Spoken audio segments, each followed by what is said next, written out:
నమస్తే, welcome to focus. రాములోరి సొమ్ముతో జల్సాలు చేశారా? విరాళాలు, విలువైన వస్తువులు నొక్కేశారా? లెక్కించేందుకు వచ్చి లెక్క తప్పించేశారా? విషయం తెలిసినా ట్రస్ట్ లైట్ తీసుకుందా? పోలీసులకు ఎందుకు ఫిర్యాదు చేయలేదు? సిట్ ఎంక్వైరీలో బయటపడిన వాస్తవాలేంటి? కొట్టేసిన సొమ్ముతో నిందితులు కొన్న ప్రాపర్టీ ఎంత?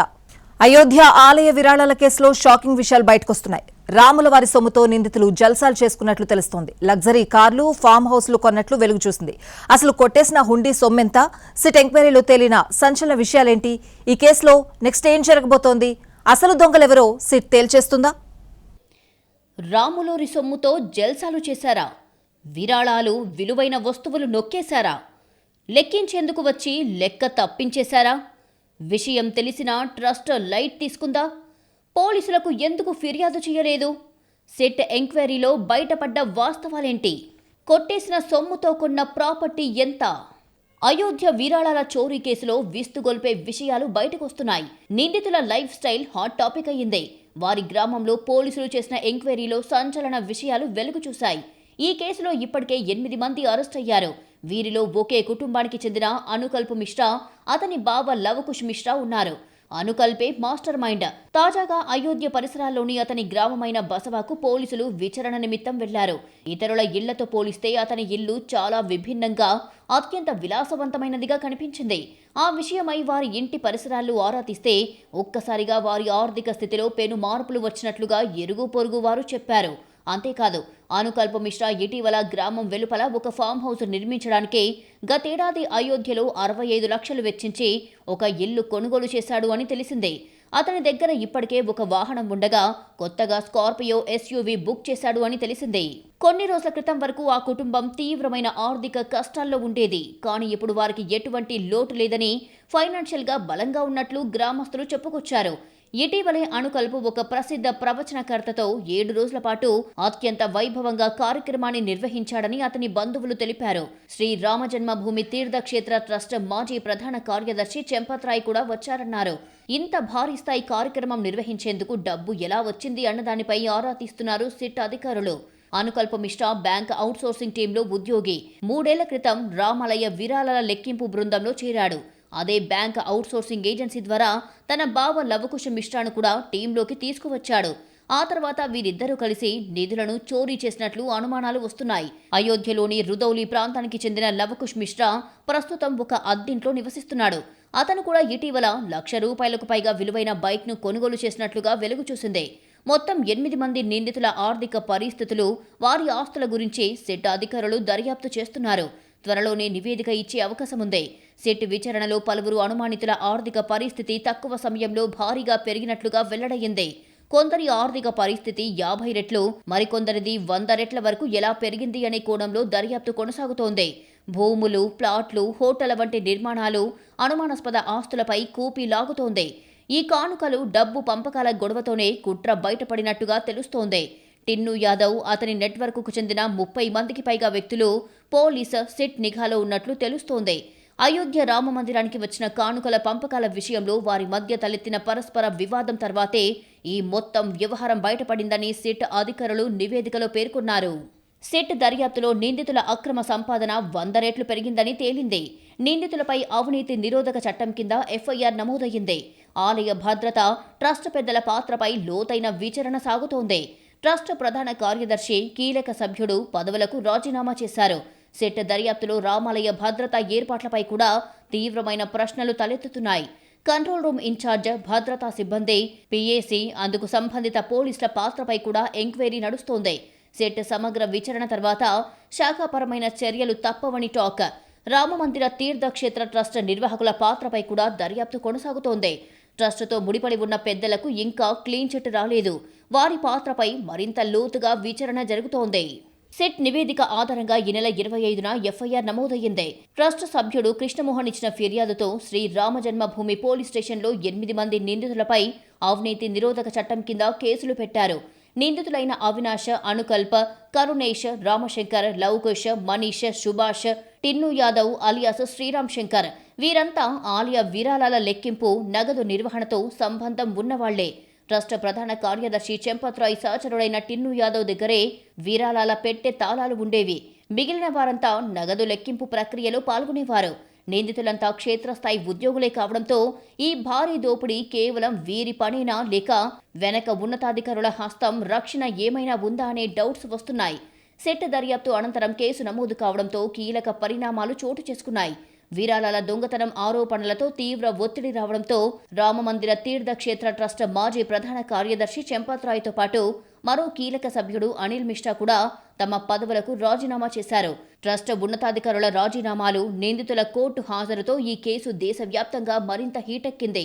మరోవైపు భక్తులు రామాలయానికి ఇచ్చిన కానుకలు, విరాళాలు, వెండి ఇటుకలు, ఆభరణాలు సురక్షితంగానే ఉన్నాయని ట్రస్ట్ స్పష్టం చేసింది. ఇది నిజమే అయితే ఆరోపణలు ఎందుకొస్తాయి? కేసు ఎందుకు నమోదవుతుంది? నిందితులకు షార్ట్ టర్మ్లో అన్ని ఆస్తులు ఎలా వచ్చాయి? 100 రెట్ల ఇన్కమ్ ఎలా పెరిగిందని భక్తులు ప్రశ్నిస్తున్నారు. గోల్మాల్ విషయం బహిర్గతం అయ్యే కంటే కొద్ది రోజుల ముందే రామజన్మభూమి తీర్థక్షేత్ర ట్రస్టుకు నిధుల దుర్వినియోగం గురించి తెలుసు అని ప్రచారం జరుగుతోంది. జూన్ 5న ట్రస్ట్ జనరల్ సెక్రటరీ చెంపత్రాయ్ ఆదేశాల మేరకు ప్రతినిధులు నిందితుల్లో ఒకరైన అవినాష్ శుక్లా నివాసానికి పోలీసులు వెళ్లినట్లుగా తెలుస్తోంది. సోదాల సమయంలో నగదు లభించిందని, ఈ విషయం అప్పటికే పోలీసుల దృష్టికి వచ్చిందని ప్రచారం నడుస్తోంది. అయోధ్య ఆలయానికి రోజు లక్షలాది మంది భక్తులు వస్తూ ఉంటారు. భారీ భద్రత నడుమ దర్శనం కల్పిస్తారు. మరి ఇంత రద్దీలో హుండీలో సొమ్మును, కానుకల్ని నిందితులు ఎలా కొట్టేశారు? సీసీటీవీలు కంటపడకుండా ఎలా మేనేజ్ చేశారు? అసలు ఇందులో ఎవరెవరి పాత్రుంది? 8 మంది నిందితులకు సహకరించిందెవరు? భక్తులు భగవంతుడిపై విశ్వాసంతో అయోధ్య హుండీలో వేసిన కానుకలనే కొందరు సిబ్బంది కాజేయడం విస్మయపరుస్తోంది. సీసీ కెమెరాలు ఉన్నా పట్టుబడకుండా చాకచక్యంగా వ్యవహరించడం నివ్వెరపోయేలా చేస్తోంది. ఒకరు కెమెరాకు అడ్డంగా నిలబడితే మరొకరు హుండీలోని నగదును, నగలను మాయం చేశారు. అయోధ్య రామ మందిరంలో విరాళాల దుర్వినియోగం కేసులో ప్రత్యేక దర్యాప్తు బృందం బయటపెడుతున్న విషయాలు దేశవ్యాప్తంగా చర్చనీయాంశమయ్యాయి. ఈ ఏడాది ఏప్రిల్ 27 నుంచి జూన్ 5 వరకు కేవలం 40 రోజుల్లోనే దాదాపు 70 సార్లు చోరీలు జరిగినట్లు సీసీటీవీ దృశ్యాలు, ఇతర ఆధారాల ద్వారా గుర్తించారు సిట్ అధికారులు. ఈ కేసులో 8 మందిని అరెస్టు చేసిన పోలీసులు 79.85 లక్షల నగదును స్వాధీనం చేసుకున్నారు. దర్యాప్తులో బయటపడిన చోరీ చేసిన తీరు మరింత విస్తుపోయేలా చేస్తోంది.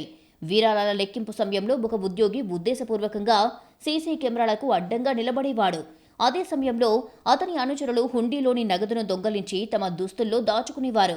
తర్వాత ఆ డబ్బును స్నానాల గదిలో దాచిపెట్టి అనువైన సమయంలో బయటికి తీసుకెళ్లి పరస్పరం పంచుకునేవారని గుర్తించింది సిట్. ఇక్కడితో ఆగలేదు. హుండీల్లో వచ్చిన నగదును బ్యాంకులకు తరలించే సమయంలోనూ కొంత మొత్తాన్ని పక్కకు మళ్లించి కాజేసినట్లుగా తేలింది. నగదు లెక్కింపు, భద్రపరచడం, బ్యాంకుల్లో జమ చేసే మొత్తం ప్రక్రియలో పలు దశల్లో అక్రమాలు జరిగాయి అనేది సిట్ డౌట్. నగదుతో పాటు భక్తులు బాలరాముడికి సమర్పించిన బంగారం, వెండి ఆభరణాలు కూడా మాయమైనట్లు దర్యాప్తు అధికారులు గుర్తించారు. హుండీలో వేసిన చెవిపోగులు, ముక్కు పుడకలు, గాజులు, కాలిగజ్జలు లాంటి విలువైన ఆభరణాల లెక్కల్లో కూడా తేడాలు ఉన్నాయా అనే కోణంలో ఎంక్వైరీ కొనసాగుతోంది. సెట్ ప్రాథమిక నివేదిక ఆధారంగా నమోదైన కేసులో 8 మందిని కోర్టులో హాజరుపరిచారు. ఈ నెల 29 వరకు పోలీస్ కస్టడీకి అనుమతించింది న్యాయస్థానం. అరెస్టైన వారిలో చెంపత్రాయ్కు మాజీ డ్రైవర్గా పనిచేసిన టిన్ను యాదవ్ కూడా ఉన్నాడు. ఈ పరిణామాల మధ్య శ్రీ రామ జన్మభూమి తీర్థక్షేత్ర ట్రస్ట్ ప్రధాన కార్యదర్శి చెంపత్రాయ్, ట్రస్టీ అనిల్ మిశ్రా తమ పదవులకు రాజీనామా చేశారు. వీరి పేర్లు ఎఫ్ఐఆర్లో లేకపోయినా అరెస్టైన కొందరు నిందితులు తమ సన్నిహితులేనన్న ఆరోపణలతో ఈ నిర్ణయం తీసుకున్నట్లు టాక్. మరోవైపు భక్తులిచ్చిన కానుకలు, విరాళాలు, వెండి ఇటుకలు, ఆభరణాలు సురక్షితంగానే ఉన్నాయని రామమందిర తీర్థక్షేత్ర ట్రస్ట్ స్పష్టం చేయడం హాట్ టాపిక్గా మారింది. ట్రస్ట్ ప్రధాన కార్యదర్శి చెంపత్రాయ్, ట్రస్టీ అనిల్ మిశ్రాలు రాజీనామా చేయడం వాస్తవమేనని ధృవీకరించింది. వాటిపై ట్రస్ట్ తదుపరి సమావేశంలో నిర్ణయం తీసుకుంటామని చెప్పింది. ఆలయంలో వెలుగు చూసిన ఘటనలు దిగ్భ్రాంతికరం, విచారకరమని ట్రస్ట్ కోశాధికారి గోవిందదేవ్ గిరి అన్నారు. రామమందిరానికి ఇచ్చిన కానుకలన్నిటి రికార్డులు పక్కాగా ఉన్నాయి. భక్తుల విశ్వాసాన్ని తిరిగి చురగొనేలా నిష్పాక్షిక విచారణకు ట్రస్ట్ నుంచి అన్ని విధాల సహకారం ఉంటుంది. హుండీల ద్వారా వచ్చిన డబ్బు దుర్వినియోగం అయ్యిందన్న ఆరోపణలపై యూపీ ప్రభుత్వం నియమించిన సిట్ నుంచి మధ్యంతర నివేదిక రాగానే ఎఫ్ఐఆర్ నమోదు చేయించామని చెప్పుకొచ్చింది. ఇలాంటి ఘటనలు ఇక మీదట జరగబోవని హామీ ఇస్తున్నామని ట్రస్ట్ స్పష్టం చేసింది. కానీ ట్రస్ట్ వర్షన్ పలు అనుమానాలకు తావిస్తోంది. మరి సిట్ స్వాధీనం చేసుకున్న సొమ్ము ఎక్కడిది అనే ప్రశ్నలు వస్తున్నాయి. ఇంత జరుగుతున్నా విరాళాలు, కానుకలన్నీ భద్రంగానే ఉన్నాయని చెప్పడం భక్తుల్ని విస్మయపరుస్తోంది. ట్రస్ట్ ఎందుకు మాట్లాడుతుందని ప్రశ్నిస్తున్నారు. అసలు విరాళాల నిర్వహణలోనే లోపాలు ఉన్నాయని సెట్ గుర్తించింది. భక్తుల నుంచి అందిన విరాళాలను నిర్వహించడంలో, కానుకలు లెక్కించడంలో ప్రామాణిక నిర్వహణ పద్ధతిని పాటించలేదని తేల్చింది. ఎంత మొత్తాన్ని ఎలా పక్కదారి పట్టించారు అనే వివరాలపై దర్యాప్తు సాగుతోంది. ఆలయంలో పలు తప్పుల్ని సెట్ ప్రాథమిక నివేదికలో ప్రస్తావించింది. కానుకలు లెక్కిస్తున్నప్పుడు సెక్యూరిటీ గార్డును ఉంచడం, పరకామణి లోపలకు సిబ్బంది వెళ్లేటప్పుడు, వచ్చేటప్పుడు తనిఖీ చేయడం, సీసీటీవీ ఫుటేజ్ని 180 రోజుల పాటు భద్రపరచడం ఇలాంటివేవీ జరగలేదని గుర్తించింది సెట్. చంపత్రాయ్ మాజీ డ్రైవర్ రామశంకర్ యాదవ్ దగ్గర అనేక హుండీల తాళాలు ఉండేవని, ఇది నిబంధనలకు విరుద్ధమని తప్పుబట్టింది. దీనివల్లనే కానుకలు చోరీ అయ్యాయని అభిప్రాయపడింది. ట్రస్టులోని కీలక వ్యక్తి సిఫార్సు మేరకు హుండీ ఆదాయం లెక్కింపునకు బాధ్యునిగా సుభాష్ శ్రీవాస్తవను నియమించారని సెట్ ఐడెంటిఫై చేసింది. ఈ కేసులో రోజుకో కొత్త మలుపు వెలుగులోకి వస్తోంది. ఆలయ ట్రస్టుకు ఈ చోరీ వ్యవహారం ముందే తెలిసినప్పటికీ అధికారికంగా పోలీసులకు ఫిర్యాదు చేయడంలో ఎందుకు జాప్యం జరిగిందనే అంశం ఇప్పుడు చర్చనీయాంశమయ్యింది. జూన్ 7న ఈ వ్యవహారం ప్రజల్లోకి రాకముందే జూన్ 5నే ట్రస్ట్ ప్రతినిధులు పోలీసులతో కలిసి నిందితుడు అవినాష్ శుక్లా నివాసంలో సోదాలు చేసినట్లుగా తెలుస్తోంది. ఈ అనధికార సోదాల్లో పెద్ద ఎత్తున నగదు రికవరీ అయినప్పటికీ అప్పట్లో ట్రస్ట్ ఎలాంటి అధికారిక ఎఫ్ఐఆర్ నమోదు చేయకపోవడం ఎన్నో అనుమానాలకు తావిస్తోంది. దీనికి బలం చేకూరుస్తూ ఒక సీసీటీవీ దృశ్యం కూడా సామాజిక మాధ్యమాల్లో చర్చనీయాంశమయ్యింది. అందులో పోలీసులు నిందితుడిని వాహనంలో తీసుకెళ్తూ ఉండడం, అతని చేతిలో నగదుతో కూడిన నల్లటి బ్యాగ్ ఉండడం స్పష్టంగా కనిపిస్తోంది. టోటల్ ఎపిసోడ్లో సెట్ విరాళాల నిర్వహణలో ఉన్న కీలక లోపాలను గుర్తించింది. ఆలయంలో నగదు నిర్వహణ, ఉద్యోగుల వెరిఫికేషన్, అలాగే సీసీటీవీల పర్యవేక్షణలో తీవ్ర నిర్లక్ష్యం జరిగినట్లు నివేదికలో పేర్కొంది. విరాళాలను పర్యవేక్షించే state bank of India private agency ద్వారా నియమించిన కొందరు సిబ్బందికి ట్రస్ట్ ఉన్నతాధికారులతో సంబంధాలు ఉన్నట్లు కూడా ఆరోపణలు వస్తున్నాయి.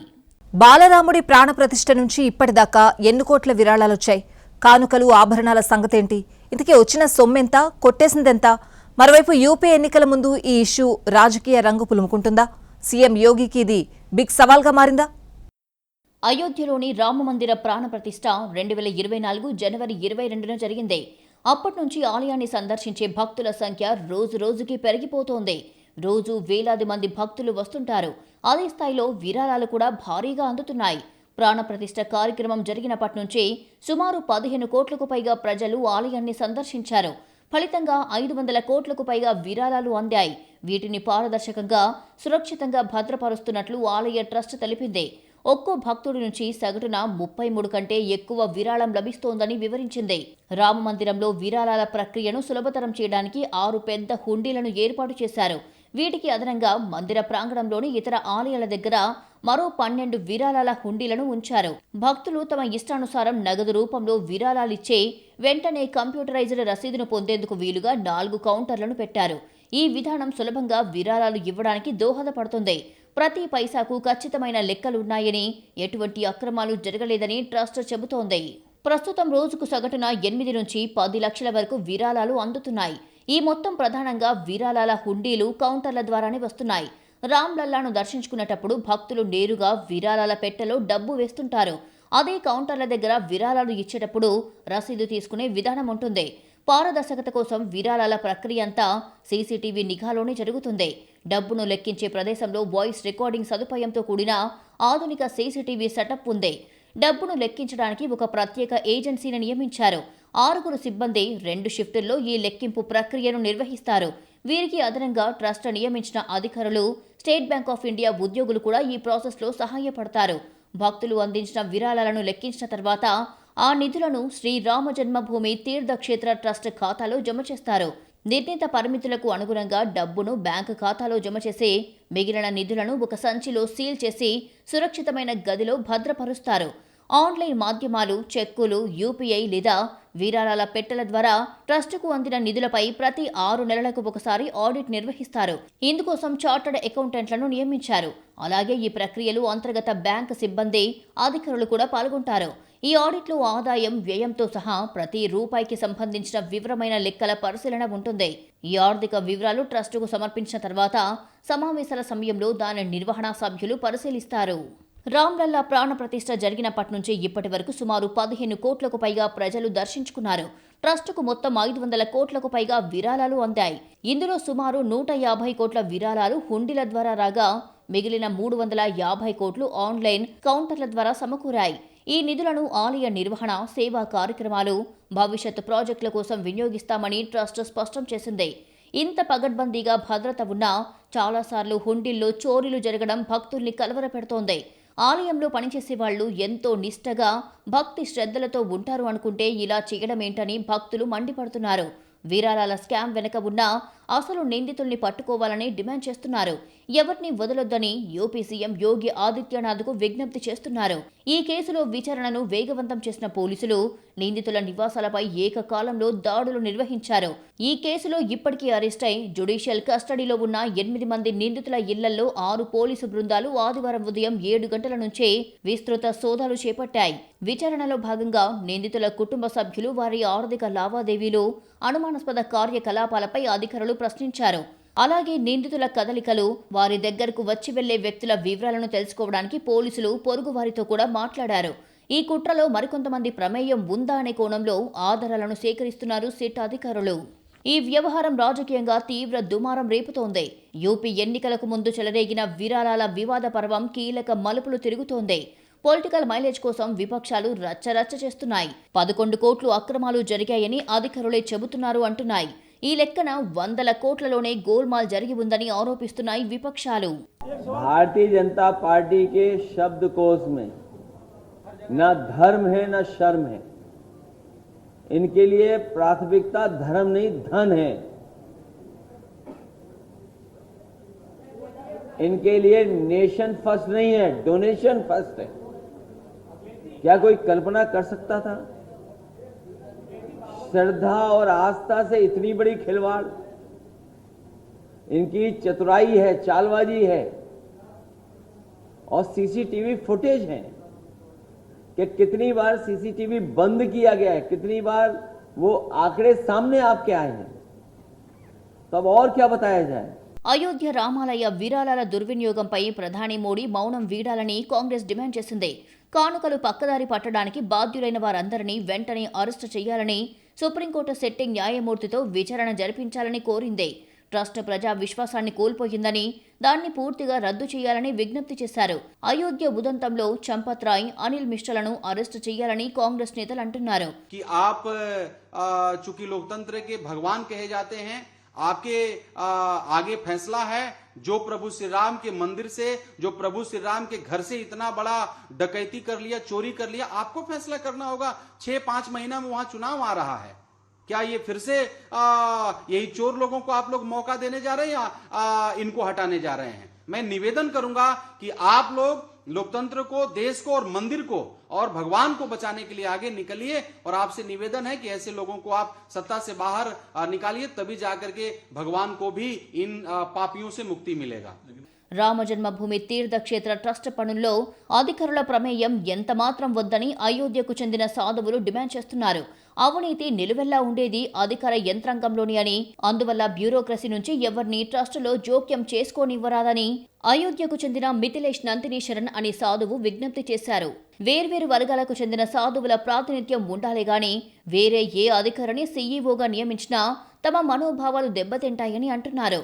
మతపరమైన వ్యవహారాల్లో అధికారుల ప్రమేయాన్ని అనుమతించేది లేదని మరో సాధువు మహంత ధరందాస్ తేల్చి చెప్పారు.